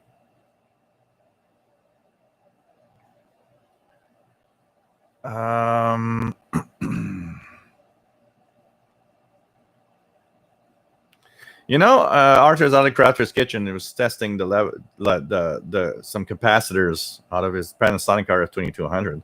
I think well-designed capacitors last a really long time. And it's pretty crazy. What died a lot in the past in tube radios, especially, were the fact that they used those paper type capacitors, and because of the paper, the capacitors would dry out and they'd become inefficient. But the the metal canned capacitors, if they're well built, they last a long time.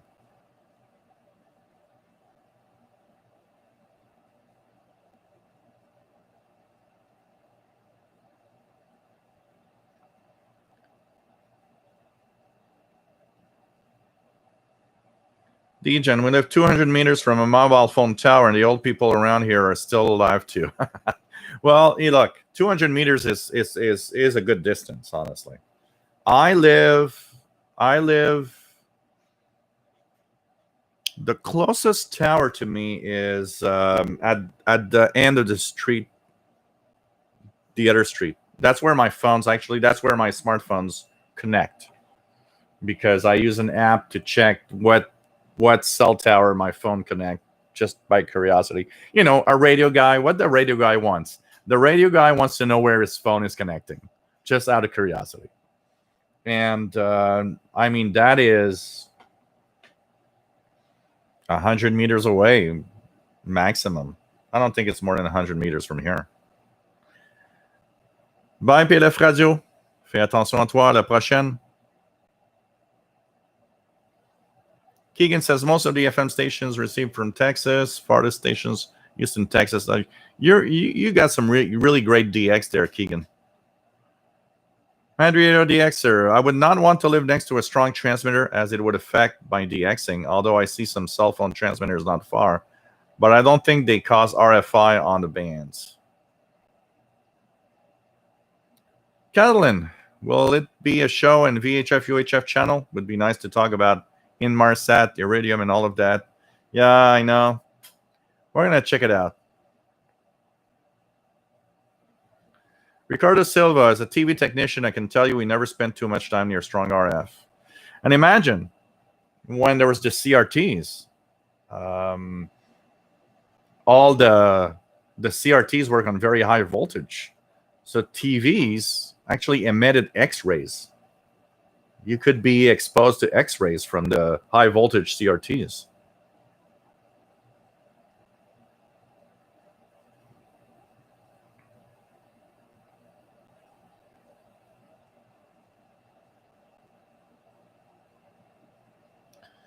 Catalan, EME, Earth, or moon bounce. Can or is it done also on HF?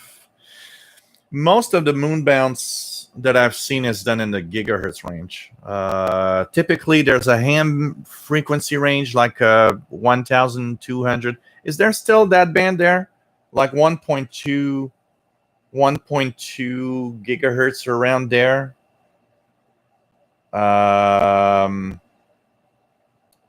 That is one of the frequencies. They actually choose very high frequencies that bounce off the moon surface.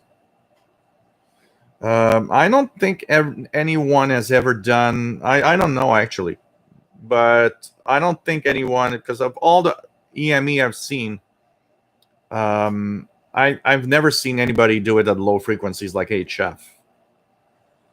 And the lowest frequencies I've always seen, every time I see Earth, or moon bounce, it's always in the gigahertz range. Honestly. Nick says, I know I get a lot of headaches listening to crazy lids on 7200. That's not because of RF. It's because of some other problem. Kamag Z 1976. Nice to have you here. Do I sound correctly?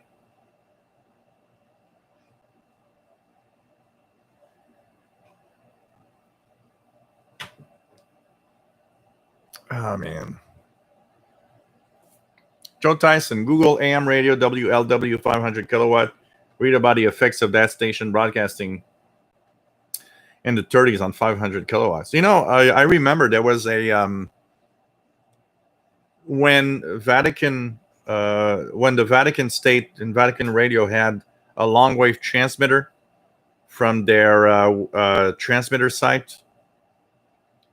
There was talk about the city next to the transmitting towers were having higher counts of leukemia than the general population. And I believe there was actually like a lawsuit or something that was against Vatican Radio. They were trying to get money, saying that the Vatican Radio transmitter site was causing cancer to the people of the city there. And I mean, just look here.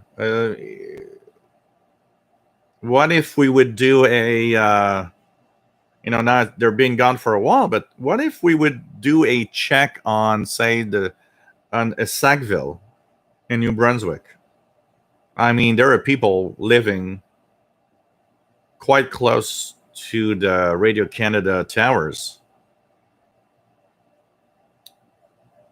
I mean, could we see a difference? Could we see that Sackville population as more of a certain type of cancer or disease than the general population? Could it be because of the towers? I mean, remember one thing, they're not ionizing. But 500 kilowatts a mile away from you is a hell of a lot of RF where you live. And we don't all live in an area where that level of RF is so high. And I am open-minded enough that very high levels of RF can still have an effect on our bodies. That's for sure.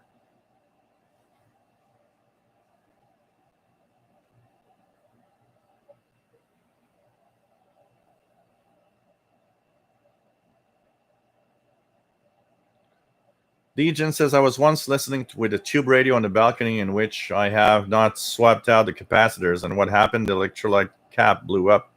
Scared the hell out of me. What's the name of the cell tracking app? Oh, man. Wait. I'm going to have to check it out here.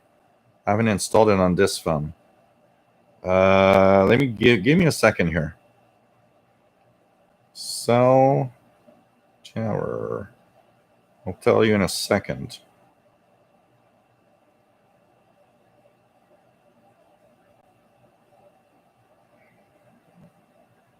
The one that I use,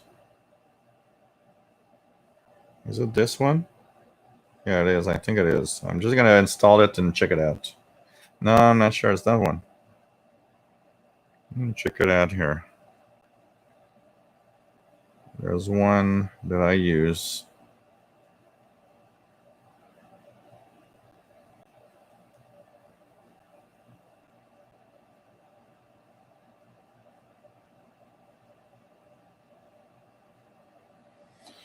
Cell tower info and signal. Let me check it out here. Is that? I'll try to find it. Open.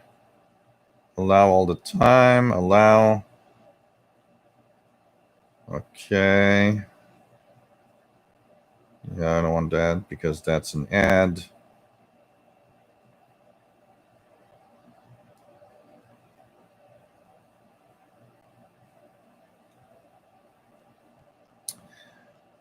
I'm going to have to come back to you for that because I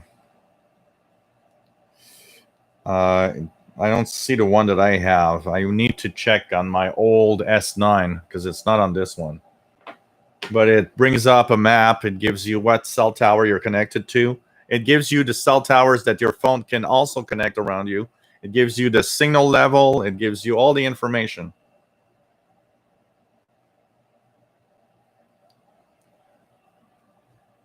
Firster CV Bear just purchased a vintage Lafayette receiver.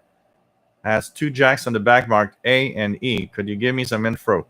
Anybody has any Lafayette receiver with these markings?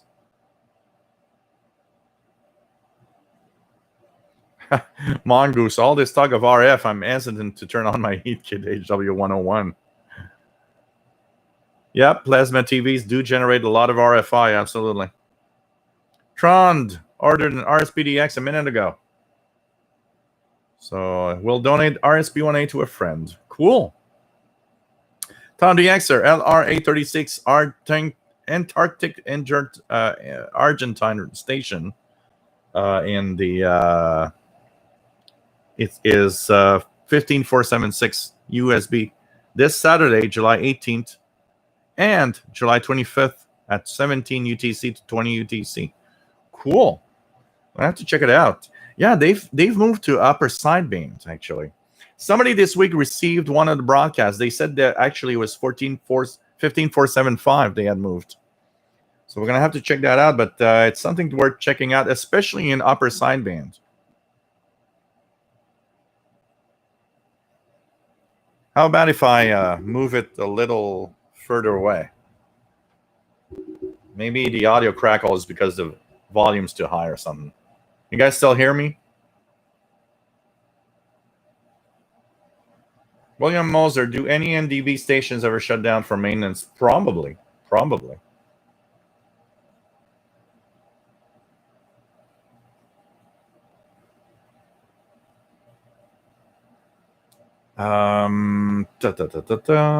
me go down. Erica Trell says generally 2 meters and above are used for moon bounce. That's kind of cool when you think about it. That's good DX, moon bounce.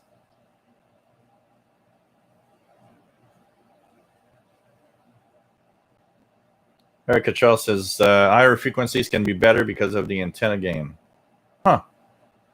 Good night, Lee Burkett. Take care. Well, that doesn't surprise me, Mark Cancellara. I think any very strong transmitter has an effect. Remember that it can induce voltage in wires and stuff. Matt says, it was interesting to hear people talking about radio transmissions affecting their dreams and specters of shortwave. Yeah, the one about learning a new language. I lived in Sackville, and I speak 24 languages because of the transmitter side. What made me really, really like, if you guys go, for those that don't know, I actually interviewed the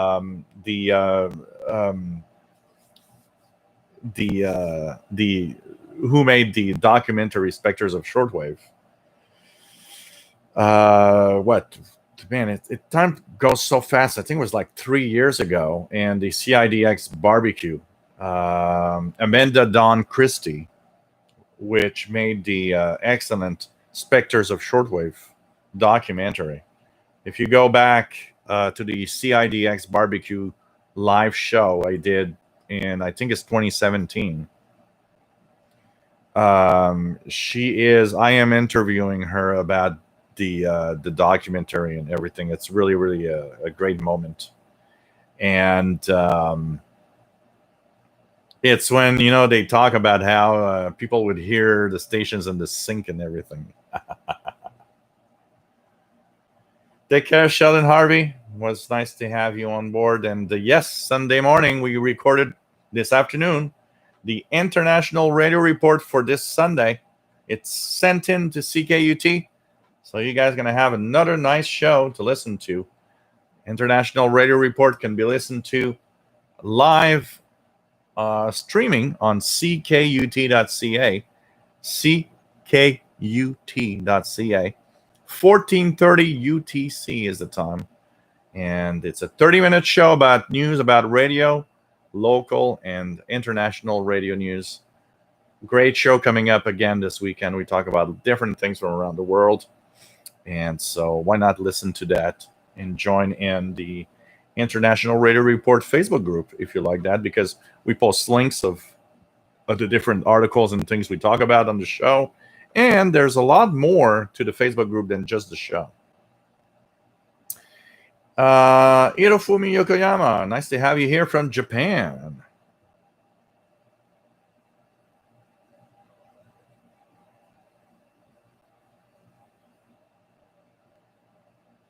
What else do we have? David the C. Stearns, cheers, having an on-air IPA from Lost Signal Brewing. Cheers.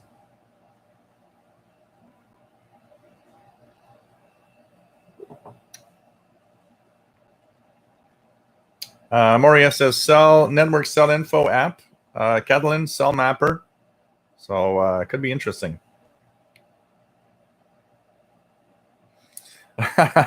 James Johnson, they will need to put cancer warning labels on shortwave radios. What was the one that I purchased? There was something I purchased the other day. I'm trying to remember. I don't remember what, but because of the laws in California that are very strict, I remember I purchased something and it says, warning, this could cause cancer. Yeah, okay. Yeah. So is drinking, so is, whatever. They should actually have warning, this beer could cause cancer, because alcohol is known to be something that could increase cancer. That's for sure. Yeah, that's what I was saying. RJDA Dakota, James Johnson in California put cancer warnings on everything. Yeah. Oh man. A antenna, E earphone. I don't know. Max Headstrong, I can hear my vodka gently weeping in the freezer. KMIC76, I remember reading something about an elementary school that had 30 students that had cancer at the same time. Turns out the school had a big cell tower in the back playground area. Yeah, but it doesn't mean it doesn't mean that if it's true, because cell towers are everywhere. I mean, here I remember a couple of places where there's big apartment complexes that are like 30 stories high, and there's antennas at the top because they want to have those as high as possible to make biggest coverage. And I mean, they're on top of an apartment building. I was thinking, if I live at the top of that building, I'm not sure I'd be happy to be there. Imagine the power of the RF there. And not just that. I mean, generating all of that requires really, really big transformers, and there's a lot of magnetic fields in there.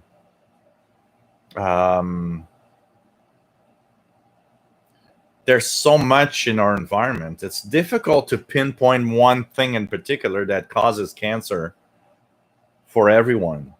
There's so many things that could do so.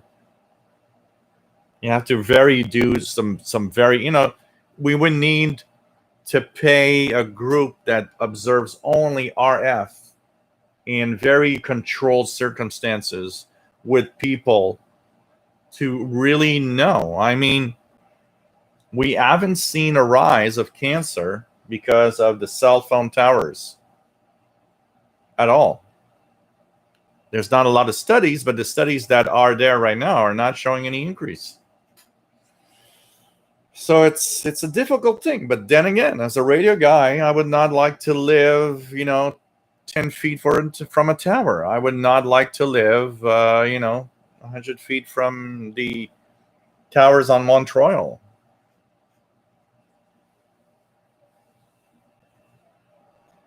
Yeah, it's not the radio that is hazardous to your health. It's probably all the chemicals they use for the plastics.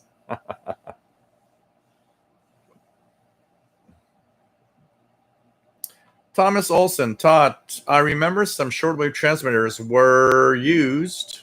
Let me just go back. To give service to remote areas like Northwest Territories. Is that true? Well, there used to be a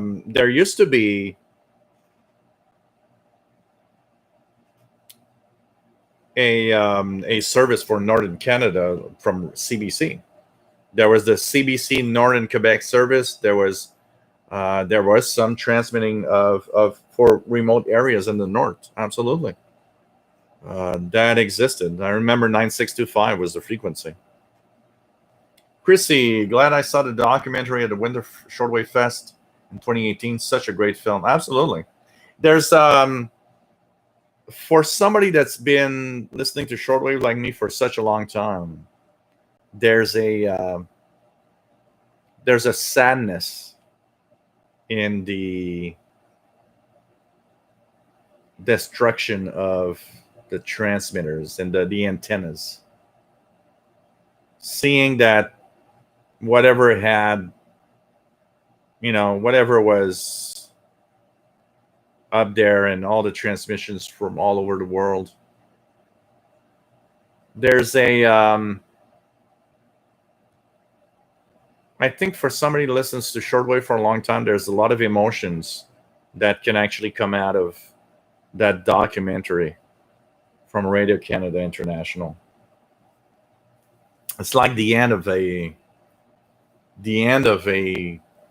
era, the end of something big, something that was, amazing.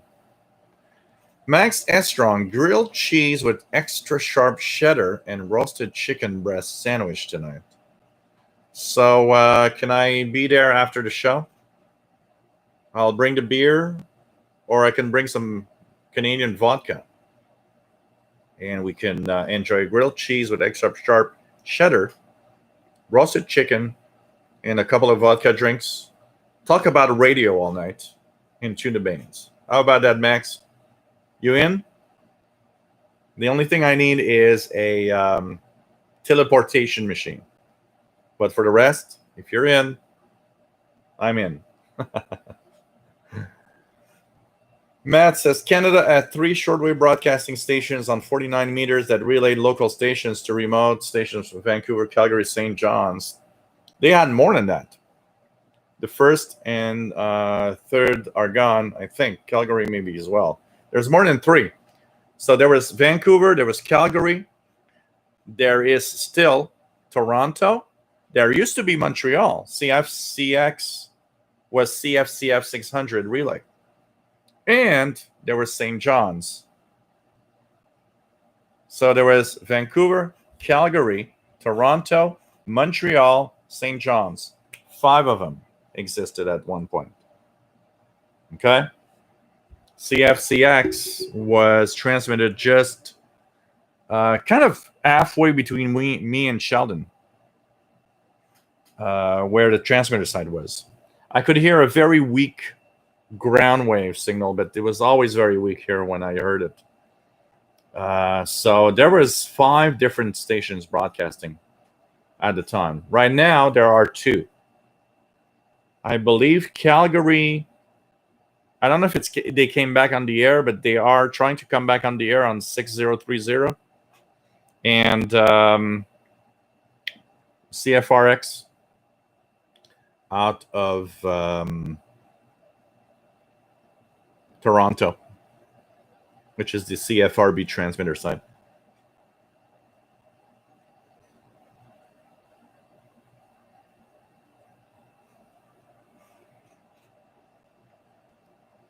Matt says, I need to go on a beer and wine run. I'll probably do that in the half hour or so.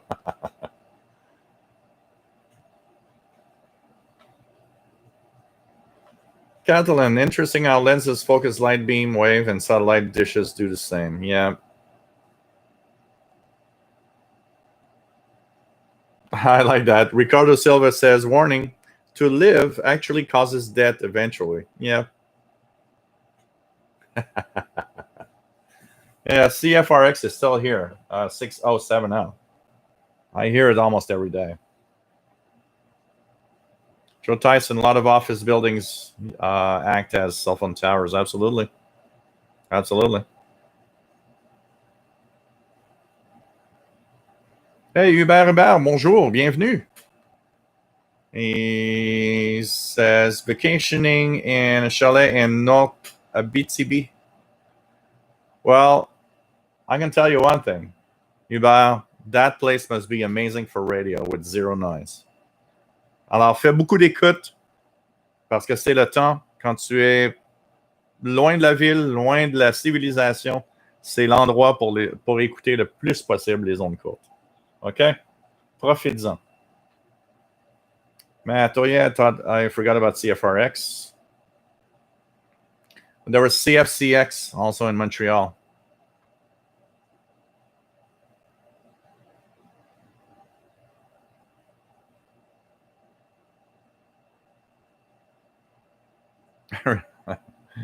Oh, man. What else do we have?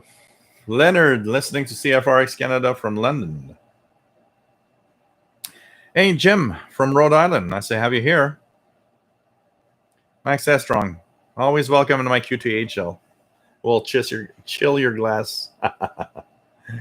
David, RFERL, Radio Free Europe, Radio Liberty, had a transmitter site in Pals, Genora, not too far north of my QTH in Barcelona. Many times they used a transmit power up to 1 megawatt, and nothing ever happened to the operations there. I know that also one thing we got to understand is that the higher in frequency you go, the more energy is in the wave. So remember that 1 million watts of power on long wave, medium wave, short wave has less energy than 1 million watts at a very high frequency, because that exciting of very, very high frequencies actually needs more power than at lower frequencies. Matt says, since for me RCI was already history, when I got serious, it didn't affect me much. Was sad to see, of course, but I got choked up when I saw the YouTube vid of Radio Australia's last moments. Yeah. I was tuned in that day, but the signal faded out before it reached the end of the broadcast. But it was sad, and they played the Waltzing Melinda interval signal one last time.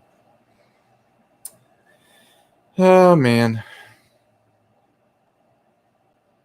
Legion says, I want to DXCFRX, but it's difficult because I need a time window when propagation is good and channel 292 is not broadcasting. Yeah, because you guys have that station on that frequency. Absolutely. Keep at it. One day you'll have the perfect setup of propagation, and it's just going to work. And that's what you gotta do. Just keep doing it.